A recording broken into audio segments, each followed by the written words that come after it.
Banyak orang yang memperkirakan sunat ialah apabila dikerjakan berpahala dan ditinggalkan tidak mendapatkan apa-apa.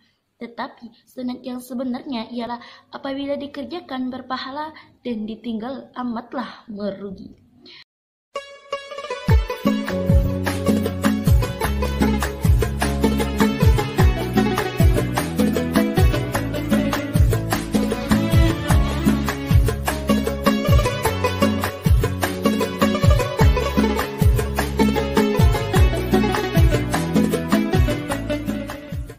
Assalamualaikum warahmatullahi wabarakatuh. Innal hamdalillah nahmaduhu wa nasta'inuhu wa nastaghfiruh wa na'udzu billahi min syururi anfusina wa min sayyiati a'malina. Man yahdihillahu fala mudhillalah wa man yudlilhu fala hadiyalah. Asyhadu an la ilaha illallah wa asyhadu anna Muhammadan abduhu wa rasuluhu la nabiyya ba'da amma ba'du. Pertama dan terutama sekali adalah kita ucapkan puji dan syukur atas kehadirat Allah Subhanahu wa Ta'ala, yang mana atas karunia-Nya kita masih bisa bertahan hidup sampai sekarang ini. Alhamdulillah. Selawat berhadiahkan salam, tak lupa-lupanya kita hadiahkan kepada Nabi besar kita, yakninya Nabi Yuna Muhammad Sallallahu Alaihi Wasallam, yang mana beliau rela mendaki bukit, menuruni bukit, bergelimangkan darah hanya untuk menegakkan kalimat La ilaha illallah di muka bumi ini. 2 pepatah, 3 pepatah telah berlangsung. Untuk tidak memperpanjang kata-kata mukadimah, saya akan membacakan tema pidato saya yang berjudul Rahasia Mempererat Tali Persaudaraan. Sudah menjadi fitrahnya kita sebagai manusia untuk saling cinta dan mencintai, tak kalah hidup penuh dengan kebencian. Andaikan saja kita keluar dari rumah dan apabila bertemu dengan orang yang kita benci, maka hilanglah yang namanya tegur sapa. Ingatlah, Rasulullah SAW pernah membukakan suatu rahasianya agar kita saling cinta dan mencintai. Rahasia ini tercantum dalam sebuah hadis, yakninya, demi jiwaku yang ada di genggam tangannya, kamu tidak akan masuk surga kecuali kamu akan saling cinta dan mencintai. Maukah aku tunjukkan kau supaya apa yang kau perbuat engkau akan saling cinta dan mencintai? Maka sebarkanlah salam. Hadis riwayat Tirmizi. Salam merupakan satu penghormatan kita sebagai umat muslim. Dan apakah hukum mengucapkan salam? Hukum mengucapkan salam ialah sunat. Banyak orang yang memperkirakan sunat ialah apabila dikerjakan berpahala dan ditinggalkan tidak mendapatkan apa-apa. Tetapi sunat yang sebenarnya ialah apabila dikerjakan berpahala dan ditinggal amatlah merugi. Dan apakah hukum menjawab salam? Hukum menjawab salam ialah wajib. Tetapi hanya untuk mengucapkan salam, hanya untuk menjawab salam, banyaknya umat manusia termasuk kita umat muslim bermalas-malasan dalam mengucapkannya. Bagaimana tidak, andaikan saja pahala mengucapkan salam terlihat oleh di depan mata, maka berbondong-bondongnya umat Islam untuk mengucapkannya. Saudara-saudari yang dirahmati Allah Subhanahu wa Ta'ala, jika seseorang mengucapkan salam dengan pendek, maka jawablah salam itu dengan panjang, sesuai dengan firman Allah Quran Surat An-Nisa yang berbunyi, A'udzu billahi minasy syaithanir rajim.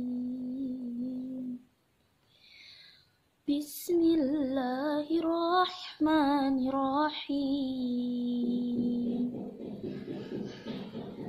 Wa idza huyitum bi tahiyyatin fahayyu bi ahsana minha aw rudduha innallaha kana 'ala syai'in hasiba.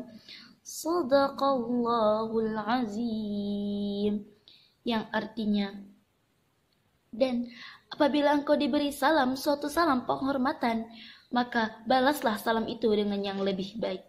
Atau balaslah salam penghormatan itu dan dengan yang sepandan dengannya. Sungguh, Allah Maha Penghitung segala sesuatu. Quran Surat An-Nisa. Pahala mengucapkan salam telah dijelaskan pula dalam sebuah hadis, yakninya dalam satu cerita, yaitu di suatu ketika 3 laki-laki datang menemui Rasulullah. Laki pertama berkata, "Assalamualaikum." Rasul pun berkata, 10 kebaikan. Lelaki kedua datang dan berkata, "Assalamualaikum warahmatullah." Rasul pun berkata, 20 kebaikan. Lelaki terakhir datang dan berkata, "Assalamualaikum warahmatullahi wabarakatuh." Rasul pun berkata, 30 kebaikan. Maksudnya ialah, apabila kita semakin lengkap, semakin sempurna kita mengucapkan salam, maka semakin sempurna dan semakin lengkaplah pahala yang kita dapatkan. Wallahu a'lam. Bagaimana jika kita mengucapkan salam di bulan suci Ramadan ini? Pahala kita dilipat gandakan oleh Allah Subhanahu wa taala. Allahu Akbar, subhanallah. Hadirin wa hadirat, ada juga yang kita harus perhatikan dalam mengucapkan salam. Yang pertama, tidak disunatkan kepada yang bukan mahram dalam mengucapkan salam. Rasulullah SAW melarang kita untuk mengucapkan salam kepada yang bukan mahram karena bisa kesalahan atau kesalahpahaman antara keduanya. Yang kedua, tidak mengucapkan salam terlebih dahulu kepada yang non-muslim. Rasulullah SAW juga pernah berkata, janganlah engkau mengucapkan salam terlebih dahulu sebelum dia mengucapkan. Hadirin, jika non-muslim mengucapkan salam terlebih dahulu kepada kita, maka kewajiban kita sebagai umat Islam hanyalah mengatakan wa'alaika atau wa'alaikum. Yang ketiga, hukum menjawab salam menjadi fardu kifayah. Bagaimana bisa yang tadi hukum mengucapkan salam yang wajib dan sekarang bisa berubah menjadi fardu kifayah? Bisa jika dalam perjalanan dan bertemu dengan sekelompok gerombongan, jika kita mengucapkan salam dan di dalam kelompok itu jika sudah ada yang mengucapkannya walaupun seorang, maka tidak diwajibkan kepada yang lain. Akan tetapi jika dalam sekelompok itu tidak ada yang mengucapkannya atau menjawab salam, maka berdosalah semuanya. Subhanallah, begitu dahsyatnya mengucap dan menjawab salam. Demikianlah serba-serbi salam. Amalan mudah ini yang berdahsyat besar. Allahu Akbar. Kerjakanlah amalan yang sunnah-sunnah ini. Mengapa amalan yang ringan ini jarang kita pergunakan? Maka gunakanlah mulai dari sekarang. Mohon maaf atas segala rasa, walaupun banyak kesalahan dalam ucapan saya. Saya tutupi dengan wabillahi taufiq wal hidayat.